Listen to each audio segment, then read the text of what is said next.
bekerja pada titik tersebut ya. Ini persamaannya untuk pusat massa ya. Ini dibagi per komponen.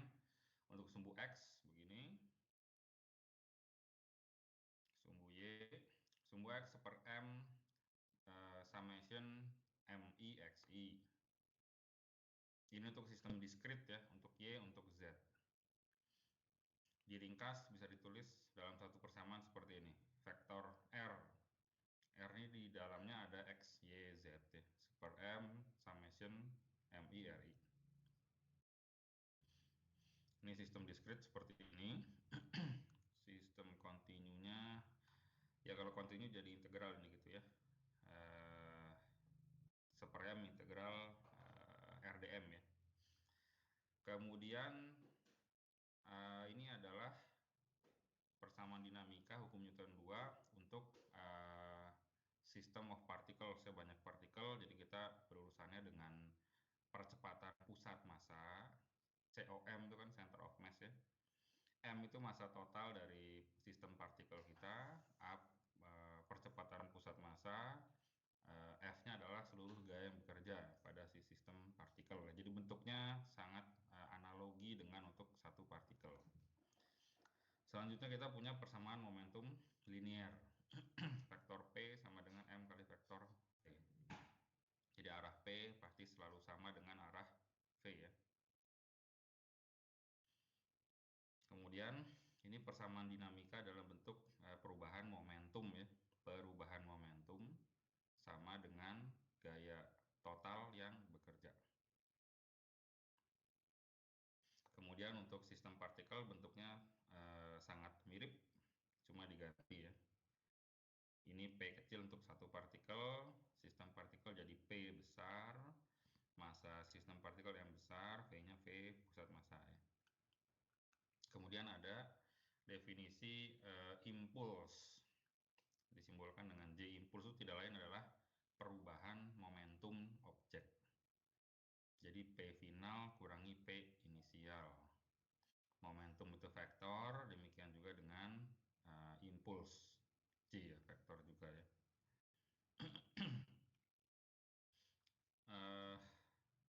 Kemudian ini persamaannya ya, untuk impuls J sama dengan integral FDT. Kan dari persamaan ini asalnya.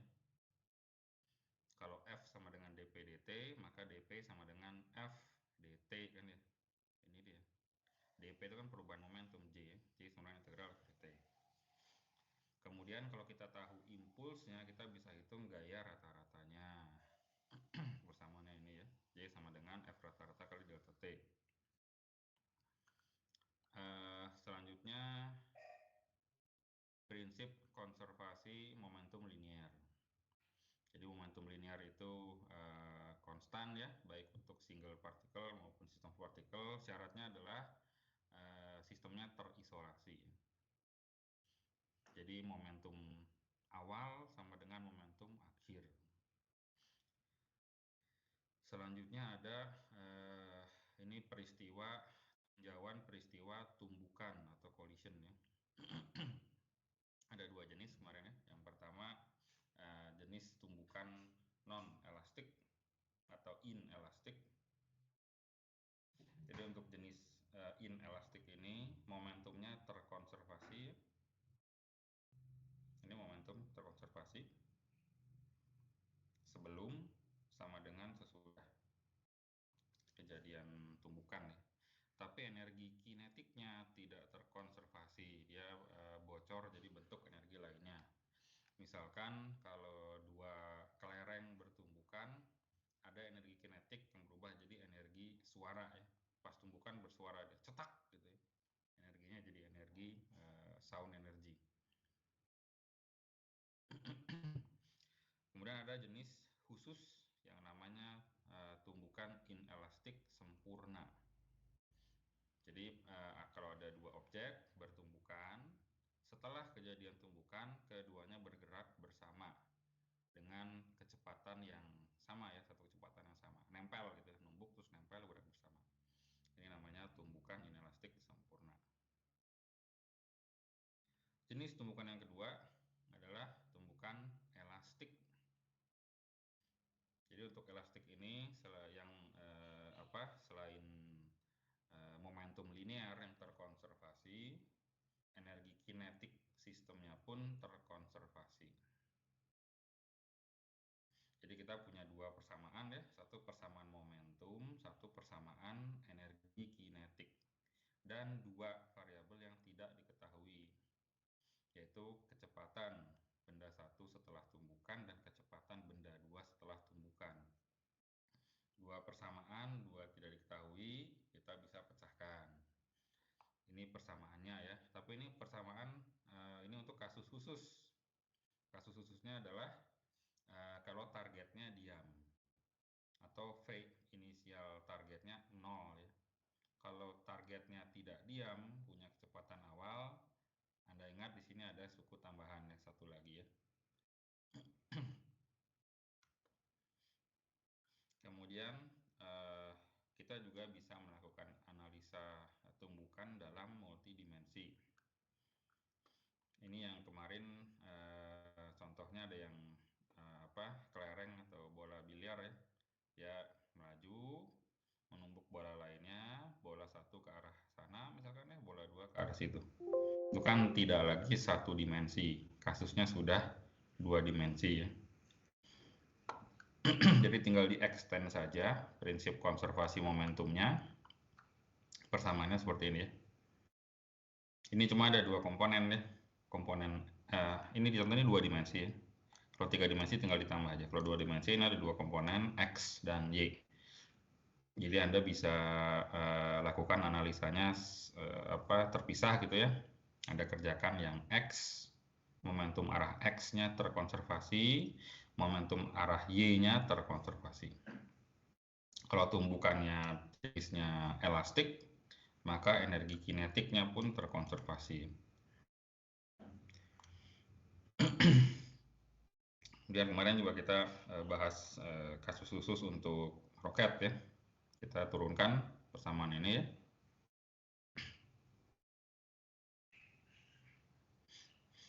M kali A itu kan harusnya F gaya ya.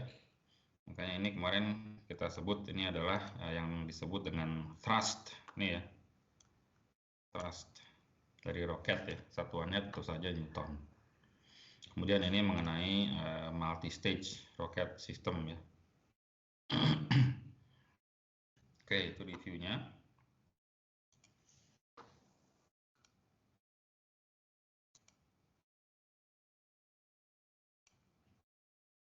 Nah, kemarin tuh kita belum sempat bahas contoh-contoh soal di bab momentum linear ya, pusat massa dan momentum linear. Sekarang kita bahas contoh soalnya.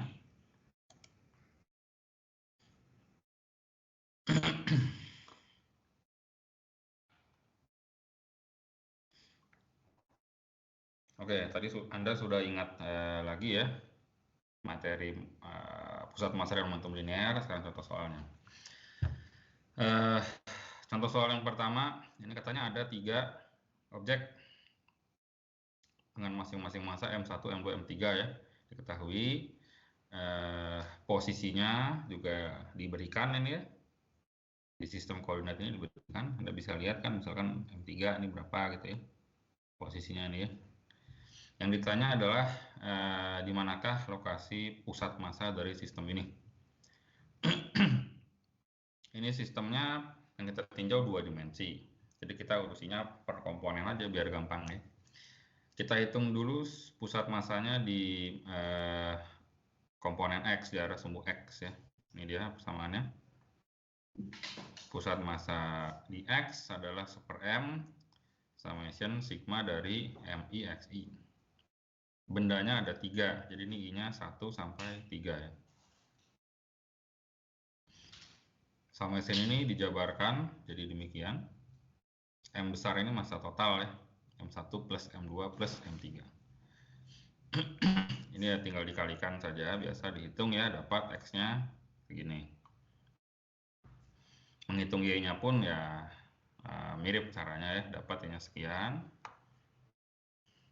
Sistemnya 2 dimensi, jadi Z-nya 0. Jadi setelah dapat ini, Anda tuliskan secara lengkap. Posisi pusat masanya adalah R, center of mass, sama dengan 8 meter ya, 0,83 I topi plus 0,58 J topi ya. Saya tuliskannya dalam notasi vektor seperti ini.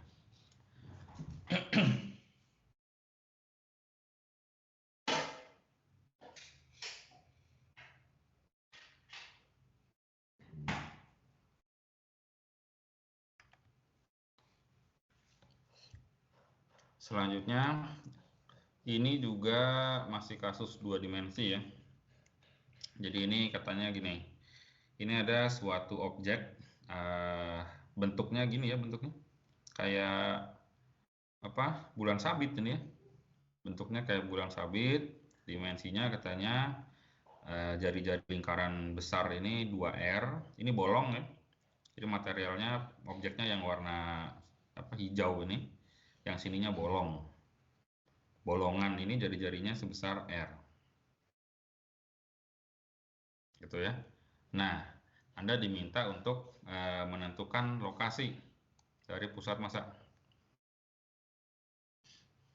Pusat massa dari objek berbentuk bulan sabit ini di mana? Gimana cara ngitungnya?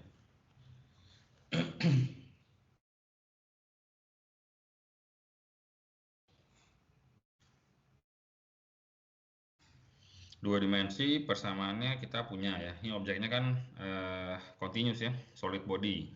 Kalau yang sebelumnya kan discrete, ada 3 partikel ya. Sekarang ini solid body, objek continuous. Jadi kita pakainya integral ya. Jadi integral bukan lagi summation. Kita bisa hitung posisi pusat massa di X-nya adalah 1/m integral X dm. Y-nya 1/m integral Y dm ya. Jadi harusnya ya gitu aja ya. Kita dapatkan pusat massanya harusnya.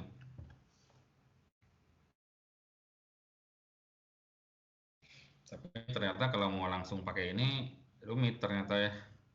Ini gimana mengevaluasi integralnya nih?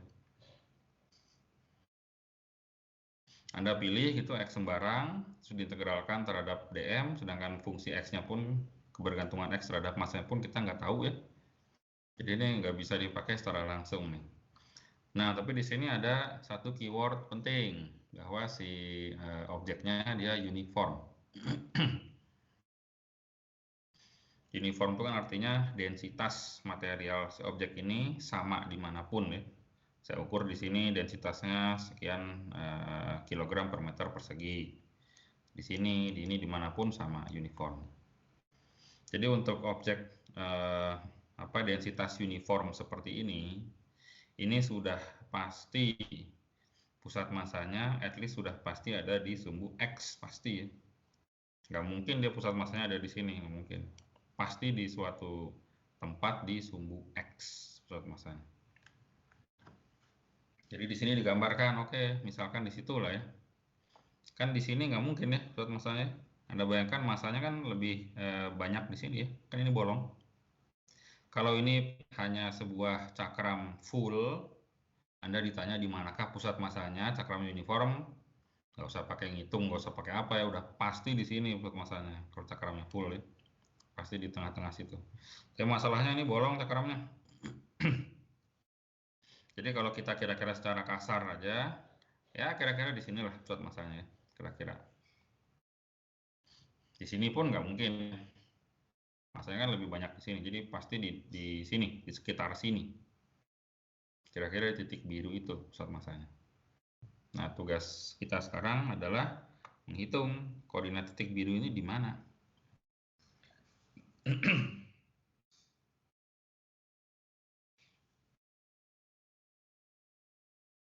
Nah, triknya adalah kita bisa anggap ini pertama-tama terdiri dari 2 objek ya. Ada 2 objek pertama-tama. Jadi ini objek pertama adalah si ya bulan sabit ini ya. Bulan sabit ini, objek keduanya adalah ini. Yang di bolongan ini objek kedua gitu ya. Ini dia. Sebuah cakram dengan jari-jari R. Kita sebut aja cakram kecil ini S. Si bulan sabit ini P. Ya. Di manakah lokasi pusat massa dari cakram kecil ini? Pusat massanya di mana? Ini uniform.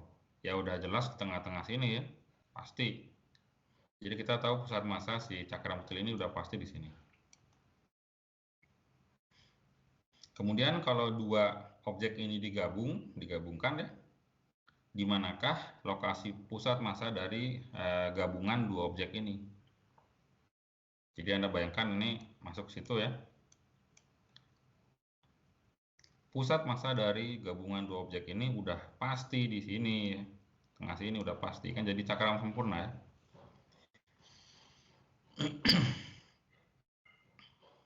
Nah, sekarang ini kasusnya jadi simpel. Kita bisa anggap sistem ini hanya berupa titik jadinya ya. Ada suatu titik S ini ya, yang pusat massanya berlokasi di sini katakanlah ya. Di sini. Ini kayak titik aja. Kemudian ada titik P yang pusat massanya sekitaran sini. Dua titik kan ya. Pusat massa dari dua titik ini adalah di tengah-tengah sini. Gitu ya. Atau kita tuliskan sekarang dalam bentuk persamaan. Ini pusat massa gabungan dua objek tadi, S tambah P ya. Pusat massa S tambah P.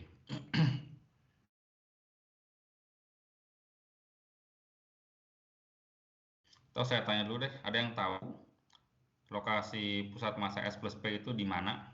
Silahkan dijawab.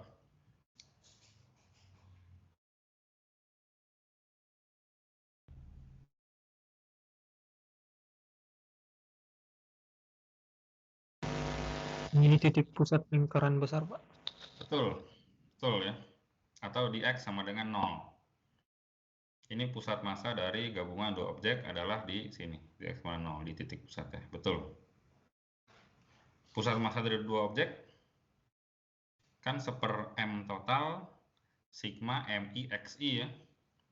Seper M total sigma M kali X ya, MI XI ya. Ya ini persamaannya ya, dua objek tadi. Pusat massa sama dengan massa S kali pusat massa S kali massa P, pusat massa P dibagi massa total. Ini sama dengan 0. Maka kita dapat persamaan ini ya. Ini X itu kan jadi 0 ya. Kita dapat persamaan ini sekarang.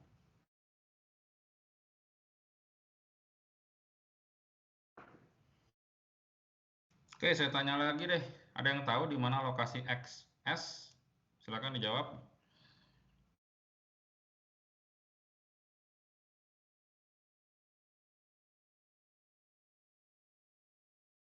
Pusat massa benda S ada di mana ya?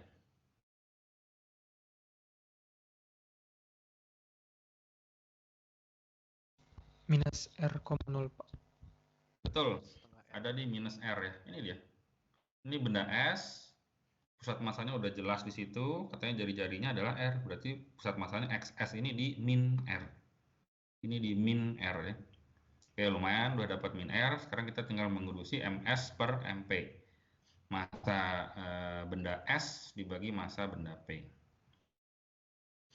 Tadi keywordnya adalah si benda ini punya densitas yang uniform. Jadi MS per MP sama aja dengan perbandingan luas saja jadinya. Kan uniform. Sama dimanapun densitasnya ya. Jadi hanya perbandingan area ya, dengan mudahnya kita bisa hitung area. Area benda S ya PR kuadrat aja. Area benda P ya biasa ya, luasan ini dikurangi luasan yang bolongnya gitu ya. Nih. Dapat sepertiga. Udah beres ya. XS-nya adalah minus R. Jadi ini min R sama dengan R ya. MS per MP-nya perbandingan luas sepertiga. Berarti lokasi dari pusat massa si bulan sabit ini ada di sepertiga R. Jadi kan ini jari-jari besarnya kan 2R ya. R itu kurang lebih di sinilah kurang lebih R ya. Jadi sepertiga R ya di titik biru itu kurang lebih. Inilah lokasi pusat massa dari si benda ini.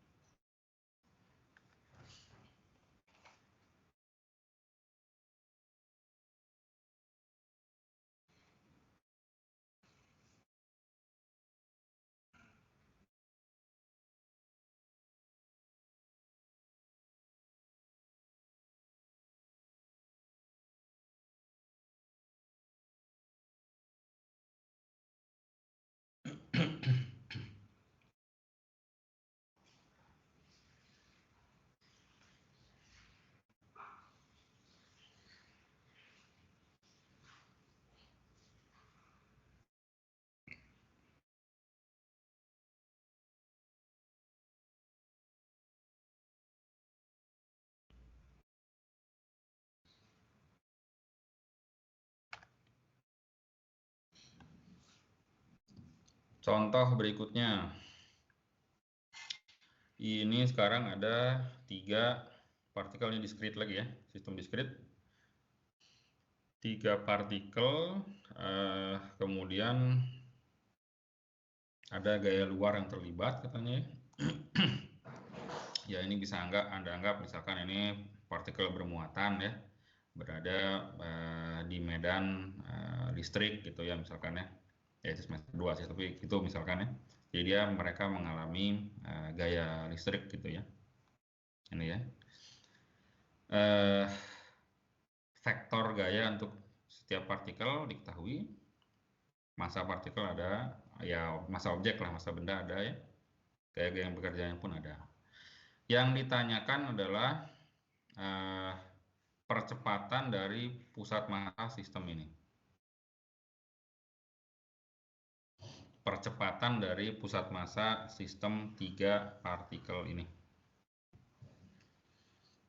Ya tinggal pakai persamaan dinamika ya. F sama dengan M kali A. F-nya Fnet untuk sistem, M-nya massa total 3 benda, A-nya adalah A pusat massa gitu aja. Untuk massa total ya tinggal ditambahkan. Jadi kita perlu mengurusi Fnet-nya dulu.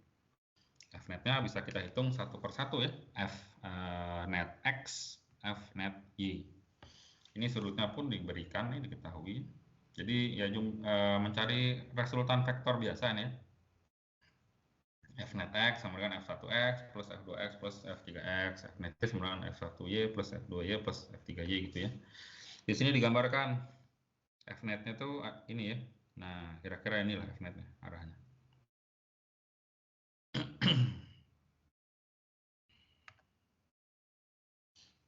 Ini ya.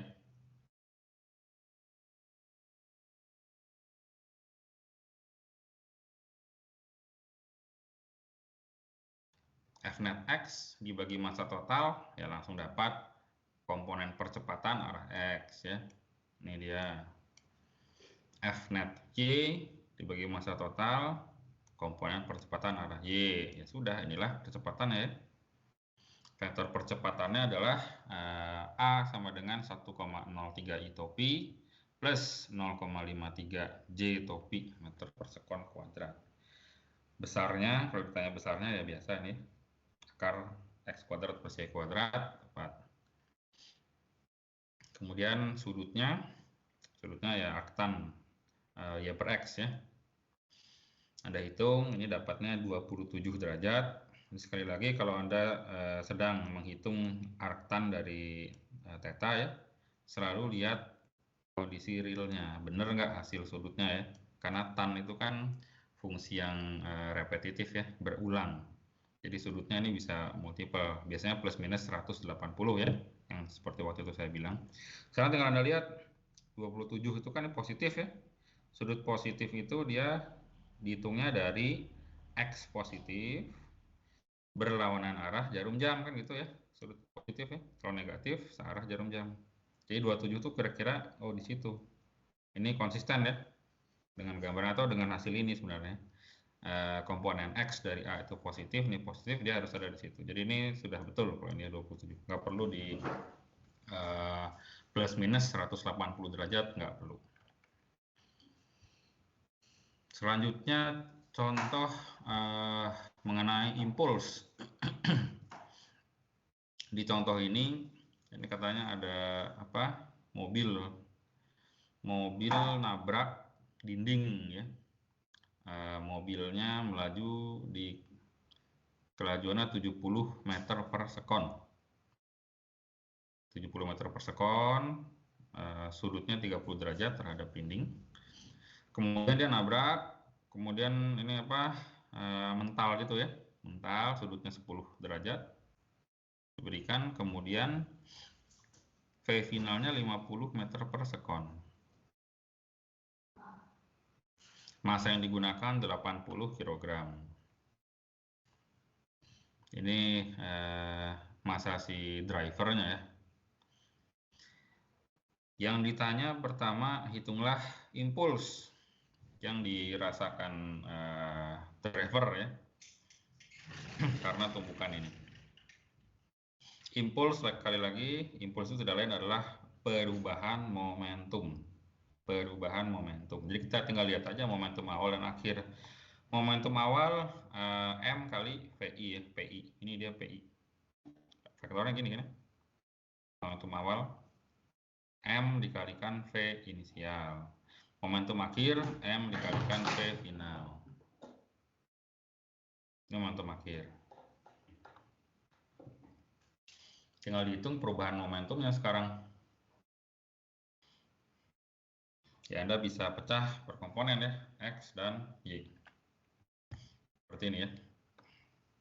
Pecah per komponen, perubahan momentum arah X, M dikalikan V final X, kurangi V inisial X.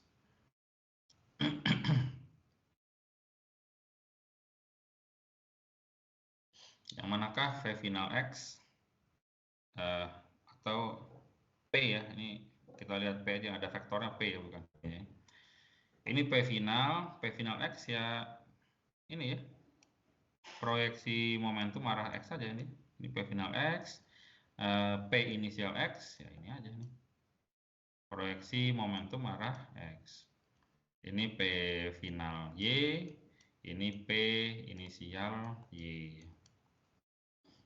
Semua datanya ada, tinggal Anda hitung dengan teliti, dapat komponen X dari impuls, komponen Y dari impuls ya. Udah beres, Anda tulis berupa menggunakan notasi vektor. Ini dia impuls kita, perubahan momentum kita ya.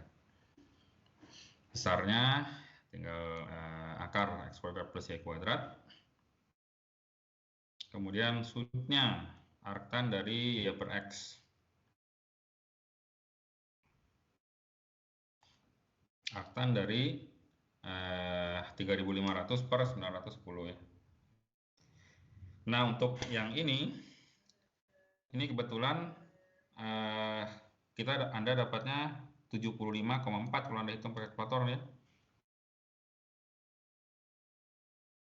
Arctan dari 3500 bagi 910.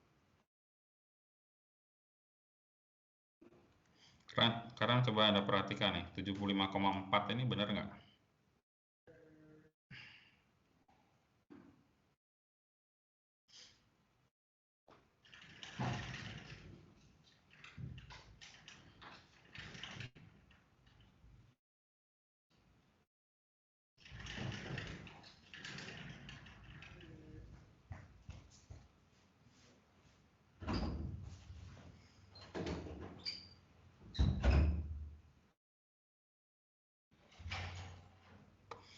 Paling gampang tinggal lihat dari sini saja ya.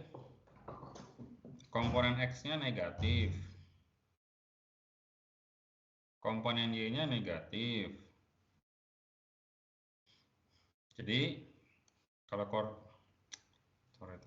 koordinatnya seperti ini, negatif-negatif, dia harusnya ada di suatu tempat di situ ya. Sedangkan 75 itu ada di situ ya. Maka untuk kasus ini harus ditambah atau kurangi 180 derajat. Mau Anda tambah boleh, mau Anda kurangi boleh, sama saja ya. Sehingga hasilnya yang benar ini ya. Theta sama dengan min 105. atau 75,4 tambah 180. Jadi Anda bisa bilang min 105 atau plus sudut ini ya, sama saja. Intinya selalu cek hasil arctan dengan kondisi realnya ya. Selalu jangan lupa.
Impuls ini juga mengikuti hukum 3 Newton ya, aksi reaksi.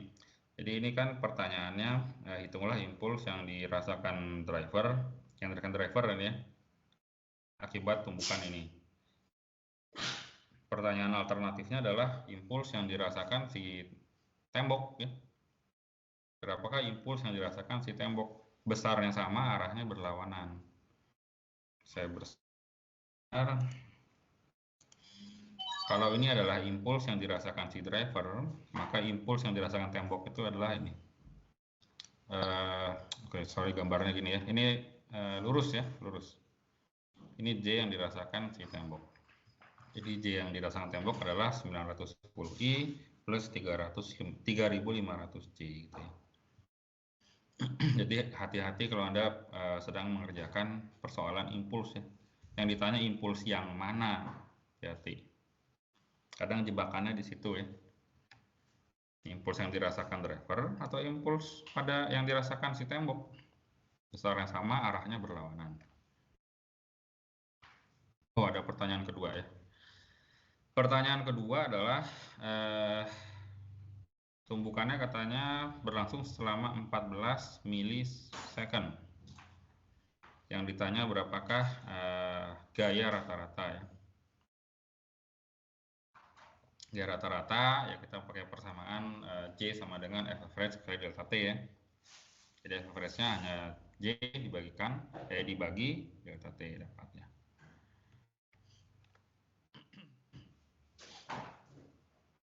Oke, ini masih contoh soal. Ini itu ada suatu objek lah ya. Pokoknya ada suatu objek, asalnya dia diam satu objek, kemudian meledak. Meledak pecah jadi 3. Yang satu gerak ke sana, situ ya, 3 bagian ini. Informasi sudutnya diberikan nih. Katanya antara vektor yang ini dan itu 100 derajat, ini dan ini 80 ya, situ 50. Kemudian masa awalnya itu M besar, yang C itu 0,3 M katanya, 0,3 M, yang B itu 0,2 M, berarti yang A-nya 0,5 M ya. Di situ ada 2 pertanyaan. Yang pertama, kelajuan dari bagian pecahan yang B, diminta menghitung kelajuan B setelah meledak ya. Kemudian yang A yang ditanya ya. Coba Anda pikirkan sejenak nih, kira-kira gimana nih?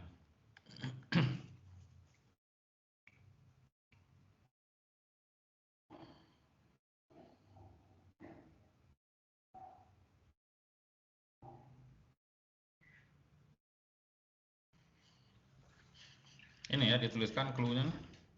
Jadi intinya konservasi momentum saja ini. Tinggal gunakan prinsip konservasi momentum.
Ini kan kasusnya 2 dimensi ya. Jadi konservasi momentumnya nanti kita split jadi bagi 2, kita urusi yang X dan kita urusi yang Y gitu ya. Jadi trik pertama yang kita lakukan adalah kita perlu memilih sistem koordinat yang tepat, yang bikin persoalannya jadi sedikit lebih mudah.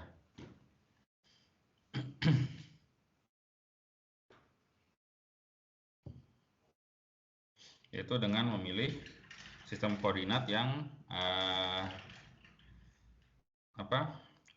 coincide ya. Coincide itu apa? Coincide dengan salah satu vektor kecepatan ini ya. Kita pilih sistem koordinatnya seperti ini. Ini Anda lihat ada X, ada Y. Dengan kita memilih sistem koordinat seperti ini, yang vektor ini, vektor untuk pecahan A, ini kan dia jadi nggak punya komponen Y, jadi hanya ada komponen X. Bayangkan kalau Anda pilih sistem koordinatnya misalkan seperti ini ya, misalkan seperti ini, XY-nya.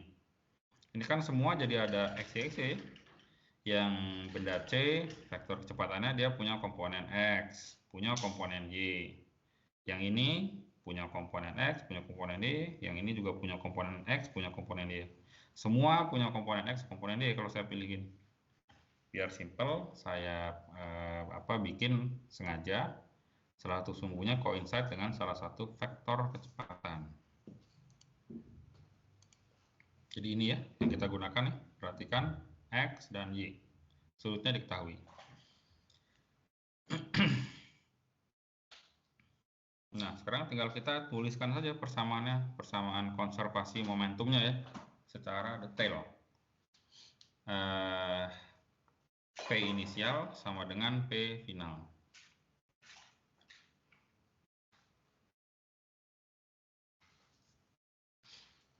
Dimana ini kan disebut awalnya si benda ini kan diam ya sebelum meledak. Jadi momentum awalnya adalah 0. Momentum awal sistem itu 0.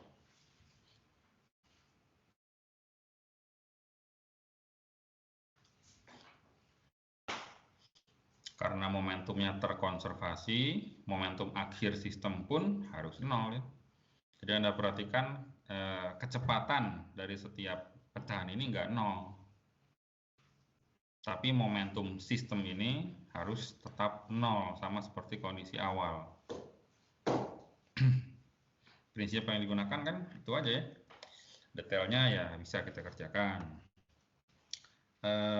Ini satu-satu kita kerjakannya ya. Sumbu X dan Y satu persatu. Misal kita selesaikan dulu untuk yang sumbu Y. Kenapa kita kerjakan sumbu Y dulu? Ya tadi itu ya. Karena si vektor yang untuk benda A ini dia tidak punya komponen Y. Kan dia sejajar dengan sumbu X ya. Jadi persamaannya harusnya jadi lebih simpel. P Y awal sama dengan P Y akhir.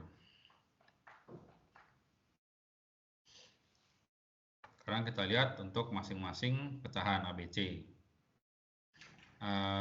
P final dari pecahan A arah sumbu Y udah jelas 0 ya. Kan dia nggak punya komponen Y ini, cuma X saja 0. Komponen Y dari momentum final benda B itu yang ini ya. Komponen Y-nya, ini sumbu Y. Komponen Y-nya tinggal dikalikan sin 50 saja, sin 50. Arahnya ke sumbu Y negatif ya. Ini kan sumbu X positif, ini sumbu Y negatif. Arahnya ini kan ini kan ya. Ini komponen Y dari V benda B. Arahnya ke Y negatif, besarnya adalah besarnya VB dikalikan sin 50 derajat. Makanya Anda lihat yang ini ya. Masanya disebut di soal tadi 0,2. Ini ya. Jadi min 0,2 M total dikalikan V. Komponen arah Y-nya adalah VFB dikalikan sin 50 ya. Sekarang untuk yang pecahan benda C itu ini ya. Ini elemen kecepatan atau momentum sumbu Y-nya positif ini ya. Positif. Dengan besarnya adalah tinggal besarnya V ini dikalikan sin 80 ya. Proyeksi terhadap sumbu Y. Masanya 0,3. Jadi di sini 0,3 kali M besar kali VFC itu ini ya, yang panah merah dikalikan sin 80.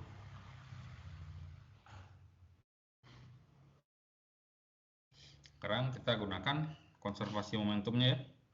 P awal sama dengan P akhir untuk arah sumbu Y. Jadi Anda jumlahkan tadi untuk tiga keping pecahan A, B, C, di mana ini tentu saja sama dengan 0 ya. Momentum sistem awalnya 0. Tepat? Persamaannya seperti ini jadinya.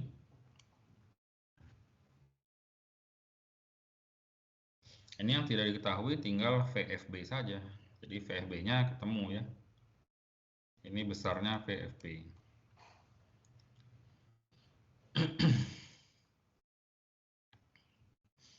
Dapat yang nomor A. Sekarang yang nomor B ditanya berapakah kelajuan akhir dari si pecahan yang A. Pecahan yang A yang ditanya ya. Prosedurnya ya tinggal mengikuti ini ya. Anda hitung satu persatu untuk setiap pecahan yang komponen X-nya ya. Momentum pecahan A arah X. Ini ya. Dia ke arah X negatif. Besarnya adalah massa kali kecepatan. Min 0,5 M besar kali kecepatan. Komponen Y dari VB tinggal VB dikalikan cos 50 ya. Tuh. VC tinggal VC dikalikan cos 80. Jumlahkan seluruh komponen X dari tiga pecahan tersebut ya. Ini sama dengan 0. Sama dengan momentum awal X 0 ya. Anda masukkan angka-angkanya, dapat kecepatan final dari pecahan A.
Contoh berikutnya.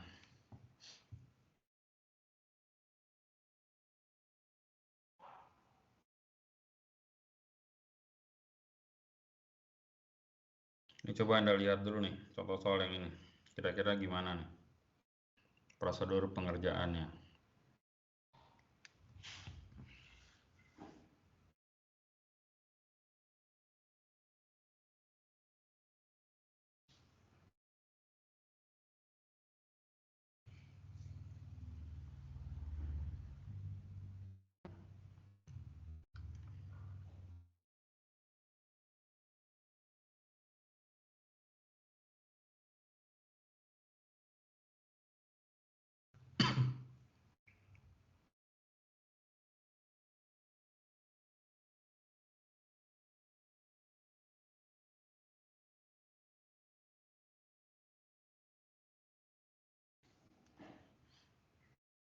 Keywordnya kan ini ya.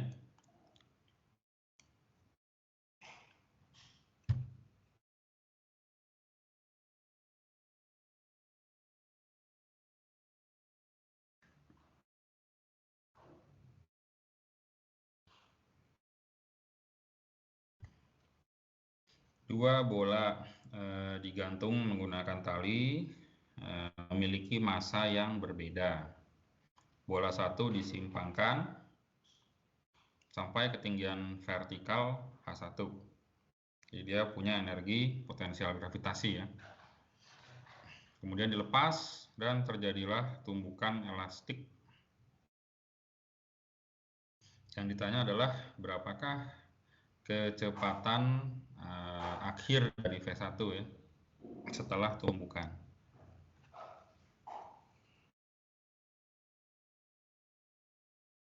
Ini kan kasus tumbukan di mana si targetnya dia diam ya. Jadi kita bisa pakai persamaan yang pendek gitu ya, yang cuma satu suku tadi ya. Kalau targetnya diam, persamaannya cuma satu suku ruas kanan pendek.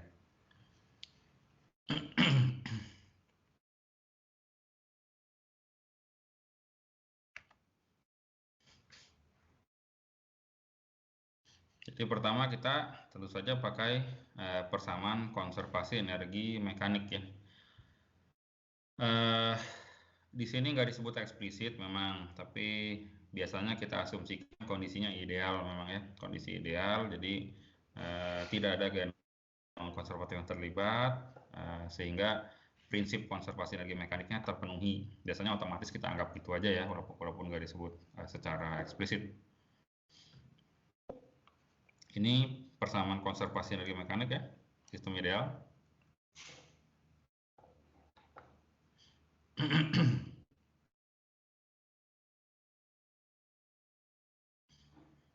Kita dapat kecepatan awal dari benda bola satu.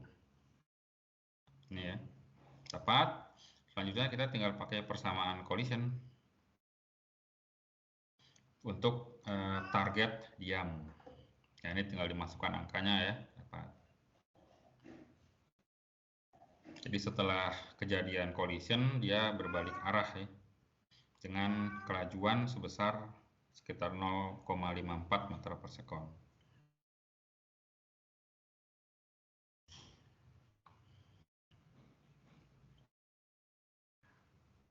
Pertanyaan selanjutnya tentu Anda bisa juga menghitung kelajuan benda 2 ya. Kelajuan benda 2 setelah tumbukan kan ada persamaannya. Yang satu lagi V2F. Anda bisa hitung kelajuan benda 2 setelah tumbukan, dan selanjutnya Anda bisa hitung ketinggian ini ya, ketinggian benda 2.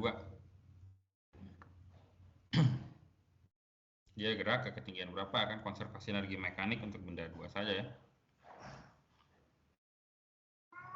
Ketahui V di sini, Anda bisa hitung ketinggian di situ gitu ya. Oke, ini contoh berikutnya.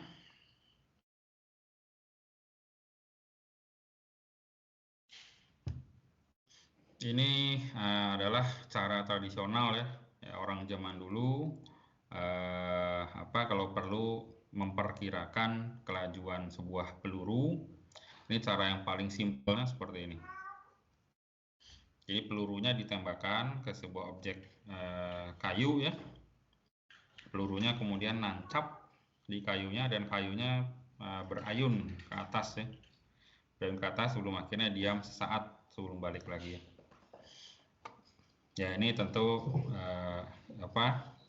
agar problemnya jadi simple ya seperti biasa sistemnya ideal ya.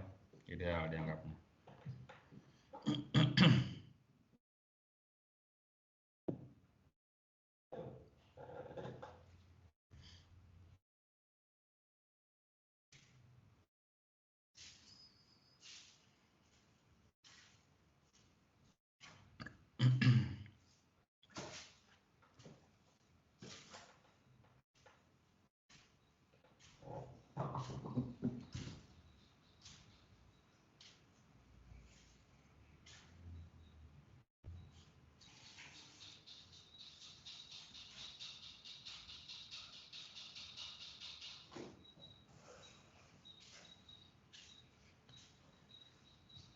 Jadi ini idenya adalah dengan mengukur ketinggian si balok kayu, kan gampang ya ngukurnya, relatif gampang lah daripada mengukur secara langsung. Ya zaman dulu ceritanya, kalau sekarang ada berbagai macam tools untuk menghitung secara langsung ada ya. Zaman dulu ceritanya ini sangat mudah metode ini ya, tinggal ngitung ketinggian si balok kayu, kita bisa mengestimasi kecepatan si peluru ketika dia nyentuh si baloknya.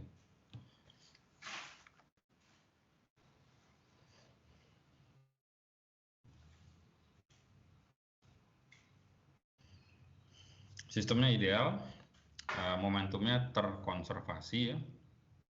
Momentum awal cuma ada momentum peluru, massa peluru kali kecepatan peluru kondisi awal.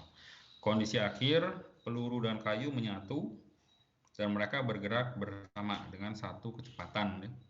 Jadi Anda lihat di sini massanya massa gabungan M plus M dikalikan V ini adalah kecepatan mereka bergerak bersama V besar. Yang kita ingin dapatkan adalah V kecil, kecepatan dari peluru. Kemudian kita gunakan konservasi energi mekanik yang terukur oleh kita adalah ketinggian si balok ya. Jadi energi potensial sistemnya, perubahan energi potensial sistem ya.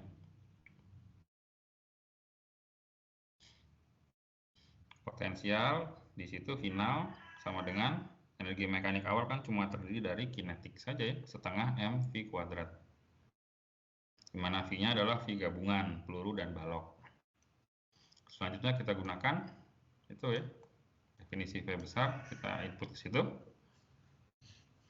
Ya dapat persamaan untuk mengestimasi nilai kelajuan peluru. Massa peluru tahu, massa balok, kemudian ketinggian ini ya, balok berayun sekian, ketahuan. Di contoh ini kecepatan pelurunya sekitar 630 meter per sekon.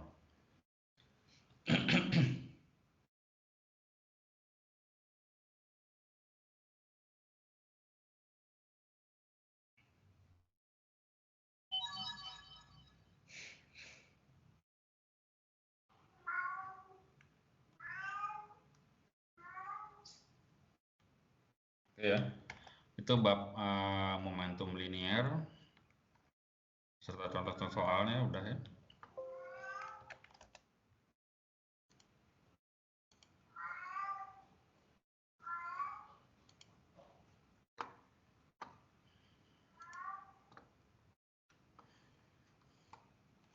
Oke, sambil ganti slide ke chapter berikutnya, kita break dulu 5 menit deh ya. Break 5 menit.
P badut.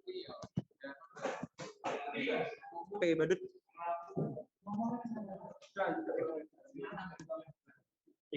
Wala masih di dalam kos.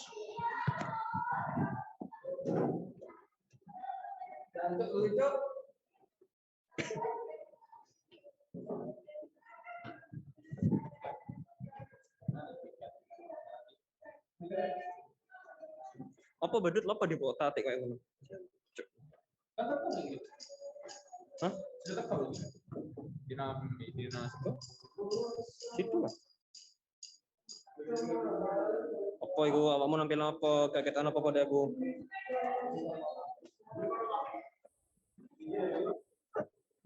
Ya apa? Oke, kita lanjut lagi. Ya lah, iku yang tanda fokusan terus.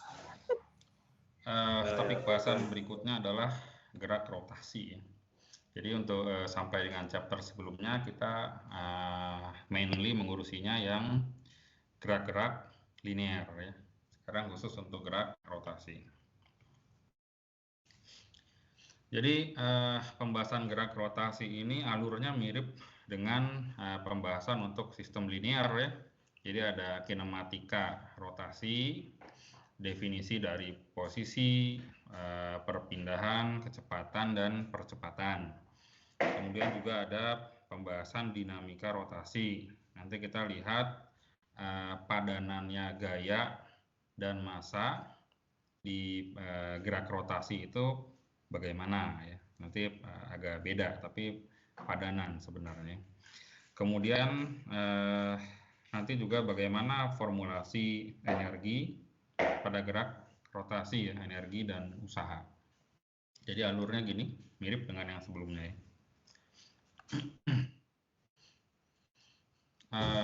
Oke, pertama kita menyederhanakan masalah dulu ya. Di FIDAS kan kita yang simple-simple aja. Pertama kita ini untuk gerak rotasi ini kita berurusannya dengan rigid body saja. Jadi rigid body itu ya apa ya, kayak kayu gitu ya, besi yang seperti itu ya, dimana kalau si bendanya bergerak berotasi, maka seluruh elemen dari objek tersebut dia bergeraknya bersama-sama, nggak ada yang ketinggalan gitu ya. Contohnya untuk objek yang tidak termasuk rigid body, Anda bayangkan aja misalkan material semacam permen karet gitu ya. Material semacam permen karet, Anda bentuk jadi semacam bola gitu ya, kemudian digerakkan rotasi, kan tidak semua bagiannya bergerak secara bersama-sama ya, itu tidak kita bahas. Kemudian simplifikasi yang kedua adalah kita gunakan sumbu tetap. Jadi ditentukan sumbunya ada di mana, kemudian kita melakukan analisa geraknya dengan sumbunya tidak bergerak kemana-mana ya. Di situ aja sumbunya ya, fixed axis atau sumbu tetap. Jadi menggunakan dua aproksimasi ini ya untuk menyederhanakan problem fisis kita. Sekarang kita lihat dulu variabel-variabel yang terlibat. Tentu kita mulai dari posisi ya, definisi posisi. Jadi ini tadi ceritanya objeknya seperti ini 3 dimensinya ya, seperti telur gitu ya. Seperti telur dengan sumbu rotasinya di situ. Sekarang objek ini Anda bayangkan kita lihat dari atas. Kita lihat dari atas si objek ini ya. Dilihat dari atas seperti ini ya. Dilihat dari atas. Berputar berotasi ke arah sana. Karena seluruh bagian objeknya bergerak secara bersama-sama, ya kita sebenarnya bebas ya menentukan reference line-nya di mana, bebas, terserah, sama saja. Misal disitulah reference line-nya. Ini kita tentukan untuk analisa kita. Jadi misalkan pada T sama dengan 0, si reference line-nya berada di posisi ini. Posisi ini tuh di mana? Karena ini gerak angular, tentu untuk posisi kita gunakannya sudut ya, sudut theta. Jadi posisinya ada di sudut theta pada T sama dengan 0 misalkan ya. Dimana dari matematika kita tahu relasi antara sudut, jari-jari, dan panjang busur ya. Ini dia relasinya. Panjang busur sama dengan theta kali R. Syaratnya tetanya harus dalam radian ya. Kalau ini satu lingkaran penuh, theta dalam radian kan 2pi radian ya. Jadi panjang busurnya untuk satu lingkaran penuh adalah 2pi kali R. Ya 2pi R kan memang keliling lingkaran kan ya. Atau tetanya sama dengan S per R ya. Kemudian beberapa konversi unit ini ya. Ada yang namanya revolution. Revolution itu ya putaran ya. Satu revolution, satu putaran tuh 360 derajat sama dengan 2 pi radian.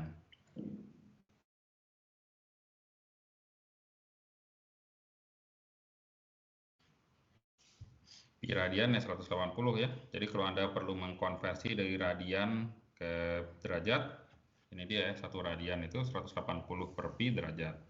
Atau kalau Anda perlu konversi dari derajat ke radian, ini ya.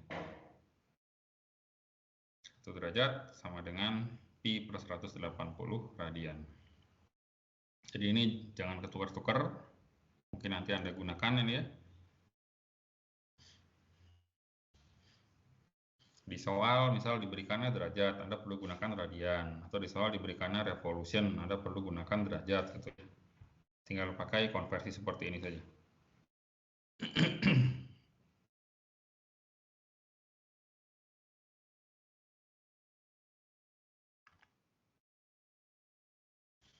Setelah posisi, variabel berikutnya adalah perpindahan ya.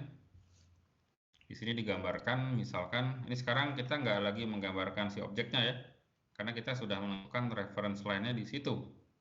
Jadi kita cukup gambarkan garis saja, sekarang objeknya nggak usah lagi. Di T1 posisinya ada di sini misalkan ya, di T1 ya. Sekian detik kemudian dia ada di situ, di T2. Jadi ada perpindahan di situ ya, sebesar delta theta. Delta theta sama dengan T2 min T1. Inilah perpindahan sudut ya, atau angular displacement. Dan aturannya mengikuti aturan umum sudut ya, bahwa kalau dia arahnya berlawanan dengan arah jarum jam, sini ya, berlawanan, maka dia nilainya positif. Kalau searah jarum jam, maka nilainya negatif ya. Counter clockwise positif, clockwise negatif. Ini selalu berlaku nih untuk yang berurusan dengan sudut ya.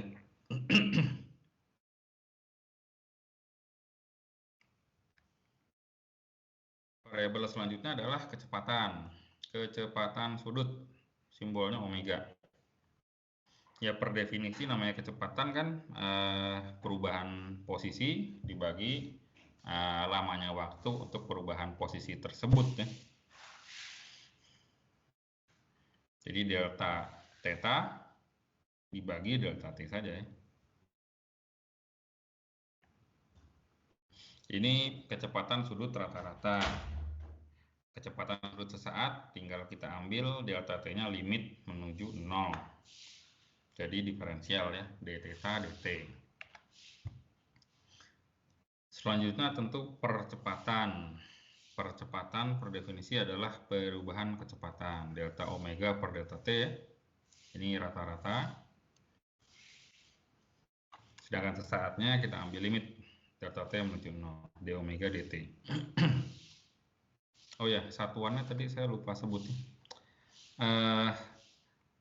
Jadi posisi tadi satuan defaultnya radian ini ya.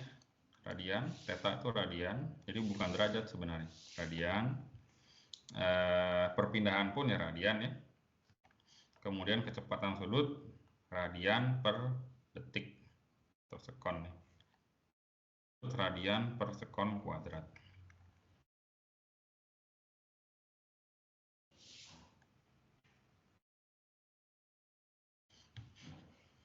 Nah, kemudian ada pertanyaan ya, untuk gerak rotasi ini apakah variabel yang terlibatnya itu vektor atau bukan? Kan kalau linear ya udah jelas ya dan mudah dibayangkan ya, vektornya seperti apa ya, bagaimana dengan gerak rotasi? Gerak rotasi pun vektor, cuma mungkin arahnya tidak seintuitif sistem-sistem linear ya. Di sini digambarkan. Kita perlu gunakan aturan tangan kanan, right hand rule. Ini contohnya untuk vektor kecepatan sudut. Misalkan benda berputarnya ini ya, cakram ini, benda berputarnya ke arah sana. Jadi kita gunakan aturan tangan kanan, 4 jari Anda mengikuti arah panah ini ya. Ini seperti gambar ini aja. Kemudian arah vektornya ditunjukkan oleh jempol Anda. Jadi mungkin secara intuitif kita ingin menganggap bahwa vektornya tuh ya ini arahnya ya, secara intuitif. Padahal bukan, definisi formalnya vektornya arahnya demikian. Arah jempol Anda. Inilah arah vektor kecepatan sudut omega. Karena dia vektor, ya seluruh aljabar vektor berlaku ya untuk variabel-variabel ini.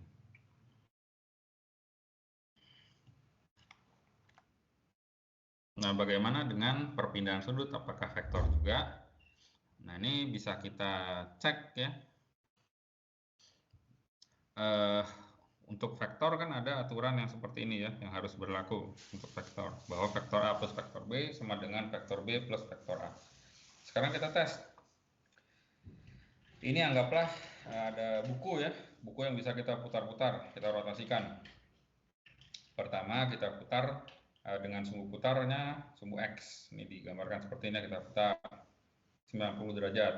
Kita putar, kemudian putar lagi, sumbu putarnya Y, 90 derajat lagi. Dia berakhir posisinya seperti ini.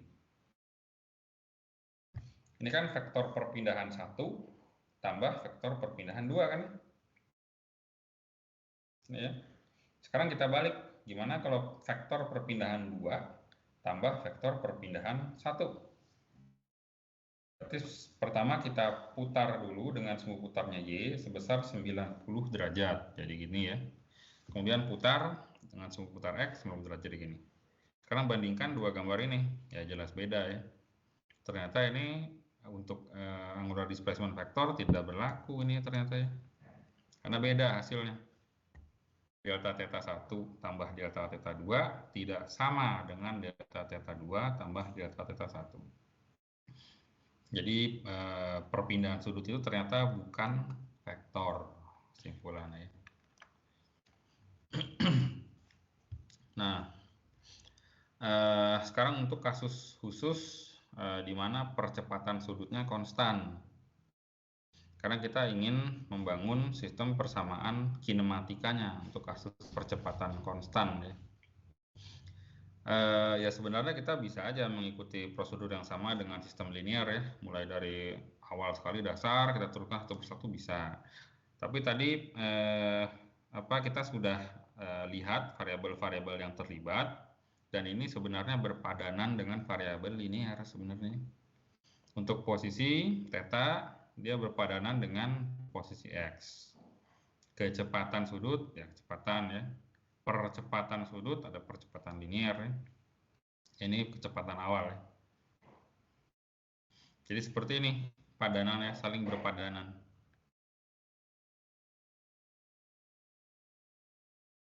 Jadi daripada susah-susah menurunkan dari awal, kita menggunakan analogi saja ya antara gerak linear dengan gerak rotasi.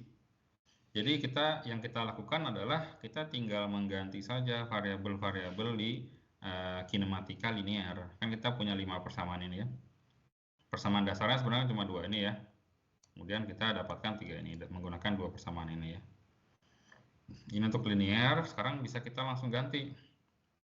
X ganti dengan theta gitu ya, V dengan omega, A dengan alpha gitu ya.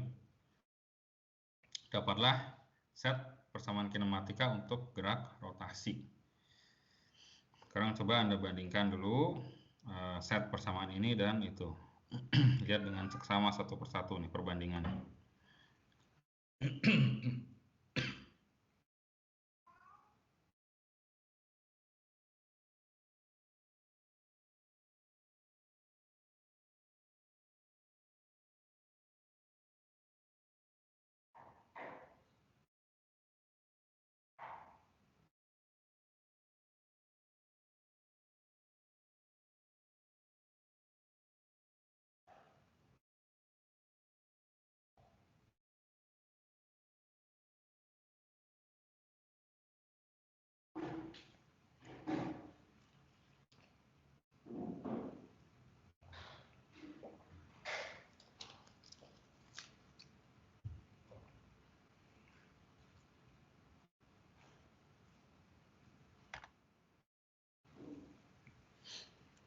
Nah, sekarang kita juga perlu tahu bagaimana relasi antara masing-masing variabel ini. variabel linear dan variabel sudut. Ya. Oke, tadi untuk posisi sebenarnya kita sudah lihat relasinya ya. Ini dari matematika sederhana kita sudah lihat. Seperti ini relasinya. S sama dengan theta kali R.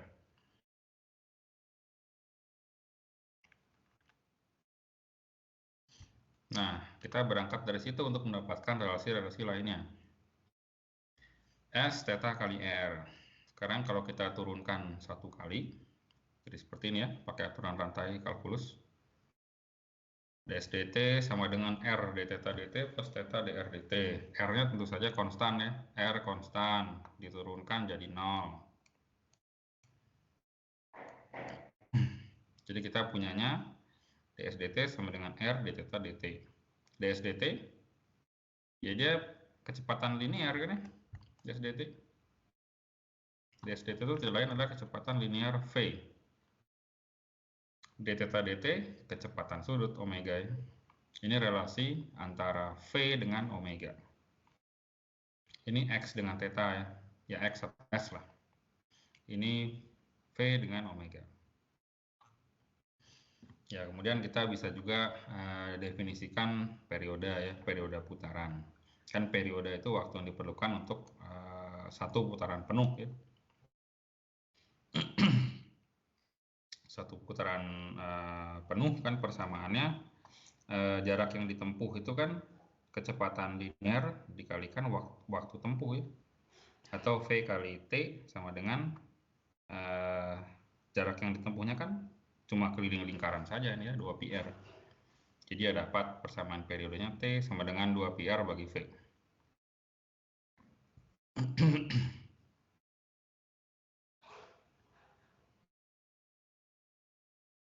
Di mana R per V itu kan per omega ya.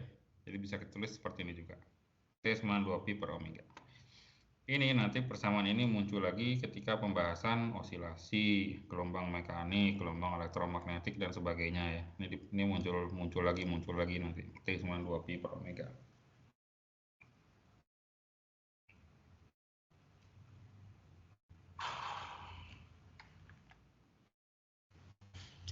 Selanjutnya kita turunkan lagi satu kali persamaan kecepatan tadi ya.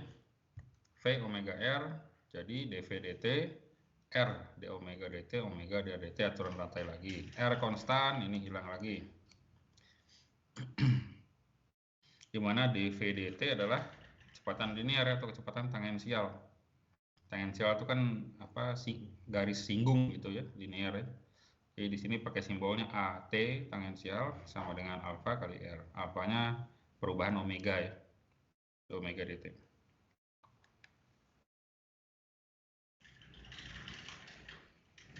Jadi ini relasi antara percepatan linear dan percepatan sudut. Nah, tentang percepatan ini ada hal khusus tapi ya yang harus diperhatikan. Tadi kita sudah dapat ini ya, relasi percepatan linear dan percepatan sudut. Tapi selain ini, karena ini gerak rotasi ya, ada percepatan lain yang terlibat. Ini kita sudah ketemu, sebelumnya sudah singgung sedikit ya, yaitu percepatan sentripetal atau radial ya. Ya biar konsisten aja, ini tangensial itu radial ya. Ini sebenarnya percepatan sentripetal. Besarnya V kuadrat per R ya, atau omega kuadrat kali R. Jadi ada dua komponen ini. Kalau kita gambarkan secara vektor seperti ini ya. Tangensial itu sesuai namanya garis singgung. Dia selalu bersinggungan dengan ini ya, lintasan ini, tangensial. Sentripetal selalu mengarah ke pusat. Resultannya adalah ya, jumlahan vektor biasa ya. Ini resultannya A. Nilainya akar A kuadrat, AT kuadrat plus AR kuadrat resultannya.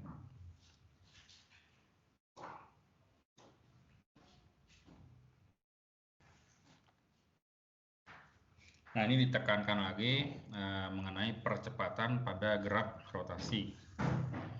Jadi ada macam-macam ya percepatannya ya untuk gerak rotasi. Ini silakan perhatikan nih detailnya. Yang pertama ada percepatan sudut, itu alfa, definisinya adalah d omega dt, perubahan omega.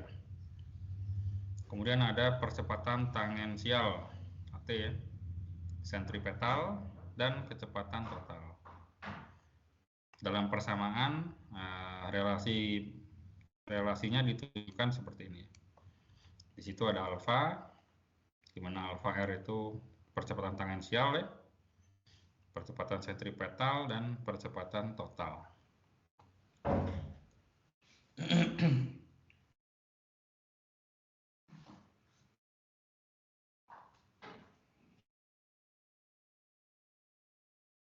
Yang tangensial jangan lupa tadi kita sudah lihat tangensial itu adalah perubahan kecepatan linear ya, dv/dt tangensial itu. Sedangkan alfa itu perubahan kecepatan sudut. Ya.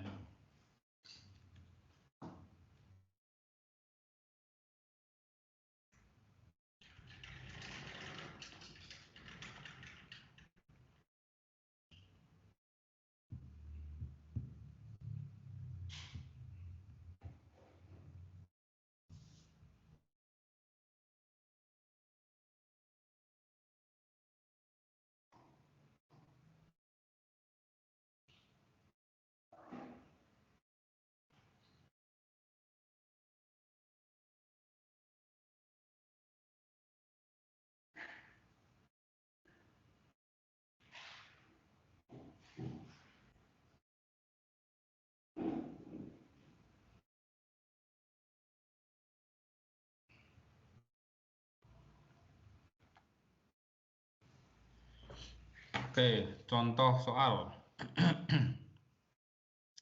Contoh soalnya ini ada sebuah cakram dengan ini posisi sudutnya, angular posisinya theta, dia fungsi waktu. Dinyatakan dengan persamaan ini. Coret lagi. Ini ya persamaannya.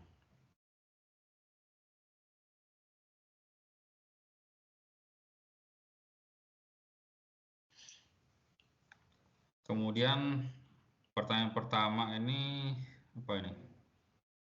Oh, disuruh membuat plot ya. Anda diminta membuat plot dari theta dari T-3 sampai T5,4. Ya gampang ya. Tinggal T-nya Anda input saja. Dari -3, -2, -1 atau -3, -2,5, -1 gitu ya. Anda input 1. Kemudian Anda plot saja theta terhadap T. Hasilnya kurang lebih seperti ini ya. Dari -3 nih ya. Dari -3 sampai 5,4 dimintanya katanya. 5,4 ya, disitulah ceritanya. Seperti ini.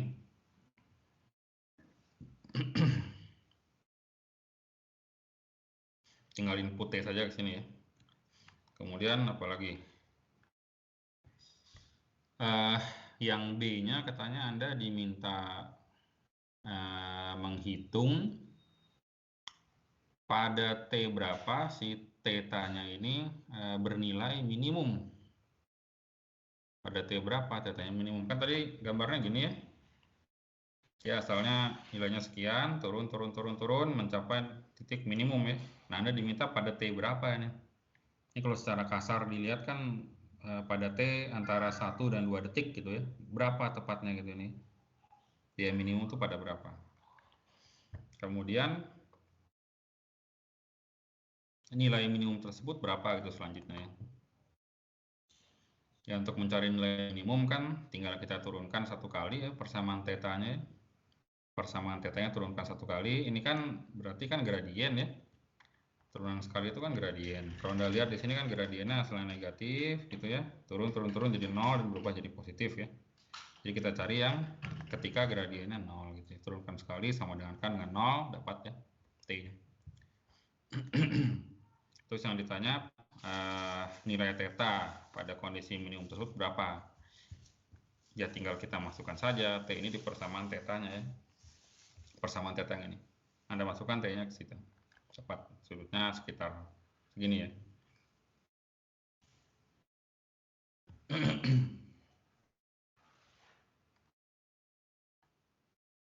Oh, masih ada ternyata pertanyaan C. C ini Anda diminta apa nih? Anda diminta membuat plot lagi, tapi plotnya plot omega terhadap waktu. Oke. Anda tinggal pakai definisi omega. Omega itu kan kecepatan sudut ya, perubahan posisi terhadap waktu, atau d theta dt. Jadi turunan pertama tadi saja sebenarnya. Pertama kan ini ya, d theta dt, turunkan satu kali. Ya, ini persamaan garis lurus ini ya, linear. T-nya kan pangkat 1, persamaan garis lurus linear. Kalau Anda plot ya gambarnya cuma gini saja. Anda masukkan T, min 3, min 2, min 1, dan seterusnya. Anda input ya, Anda bisa bikin plot seperti ini.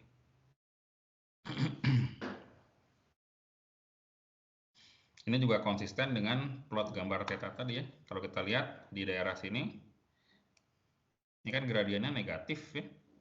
Gradien fungsinya negatif, ini negatif, negatif, nah negatif ya. Negatif, negatifnya mengecil, di sini 0, di sini 0. Kemudian naik ke positif. Di sini naik ke positif ya. Konsisten.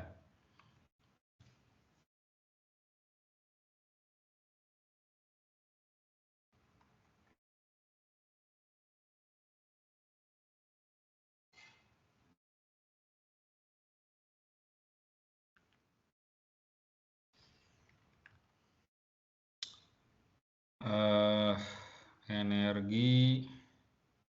Atau sampai sini ada pertanyaan dulu?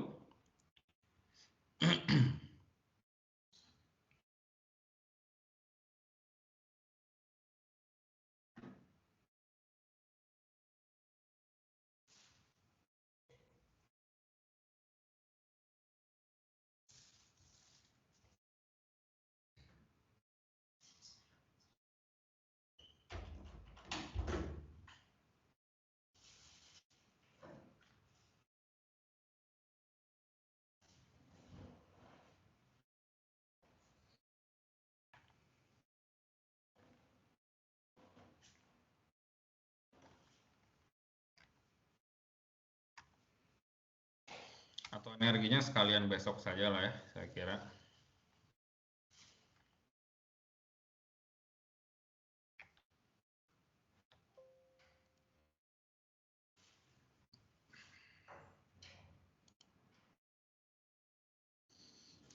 Oke, kalau belum ada pertanyaan, saya kira bisa saya cukupkan kuliah kita pagi ini ya. Selamat pagi. Pagi, Pak. Pagi, Pak. Terima kasih, Pak. Terima kasih, Pak. Terima kasih, Mas, Pak. Terima kasih, Pak.